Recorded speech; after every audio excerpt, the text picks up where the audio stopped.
సుమన్ ఐటీటీవీకి స్వాగతం. సాంకేతిక రంగంలో మరో సరికొత్త అంశంతో మీ ముందుకొచ్చేసా. ఆ ఇంట్రెస్టింగ్ టాపిక్ ఏంటో చూసే ముందు సుమన్ ఐటీటీవీని సబ్స్క్రైబ్ చేసుకోండి. మన దేశంలో డిజిటల్ ట్రాన్సాక్షన్స్ పెరిగిపోతున్నాయి. లావాదేవీలు సులువుగా జరిపే వీలుండడంతో జనం ఎక్కువగా ఆన్లైన్ పేమెంట్స్ వైపే మొగ్గు చూపుతున్నారు. ఈ తరుణంలో రిజర్వ్ బ్యాంక్ ఆఫ్ ఇండియా కొన్ని కీలక ప్రతిపాదనలు చేస్తూ డ్రాఫ్ట్ ను తీసుకొచ్చింది. ఆల్టర్నేటివ్ అథెంటికేషన్ మెకానిజమ్స్ కోసం అందులో పలు సూచనలు చేసింది. డిజిటల్ ట్రాన్సాక్షన్స్ లో SMS బేస్డ్ ఓటీపీ సిస్టమ్ తో పాటు 2 ఫ్యాక్టర్ చెక్ ను సూచించింది. అథెంటికేషన్ గాను కేవలం ఒకే విధానాన్ని తప్పనిసరి చేయలేదని ఈ సందర్భంగా RBI తెలిపింది. కానీ ప్రస్తుతం చాలా వరకు డిజిటల్ చెల్లింపుల్లో SMS ఆధారిత విధానమే ఎక్కువగా కనిపిస్తోందని గుర్తు చేసింది. అది బాగానే ఉన్నప్పటికీ మారుతున్న టెక్నాలజీకి అనుగుణంగా ఆల్టర్నేటివ్ అథెంటికేషన్ మెకానిజమ్స్ అందుబాటులోకి రావాల్సిన అవసరం ఉందని అభిప్రాయపడింది. ఇక ఎక్స్ట్రా అథెంటికేషన్ సిస్టమ్ ను యాక్టివేట్ చేసేటప్పుడు యూజర్ల అనుమతి తప్పనిసరిగా తీసుకోవాలని RBI సూచించింది.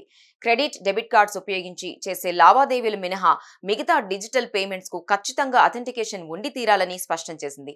రిజర్వ్ బ్యాంక్ ఆఫ్ ఇండియా ప్రతిపాదించిన ఈ సూచనలతో ఆన్లైన్ ట్రాన్సాక్షన్స్ మరింత పకడ్బందీగా మారే అవకాశం ఉంది. చూశారు కదా, ఇవి టెక్ కి సంబంధించిన అప్డేట్స్. ఇలాంటి మరిన్ని విశేషాల కోసం సుమన్ ఐటీటీవీని మిస్ కాకుండా చూడండి. Thank you for watching this video.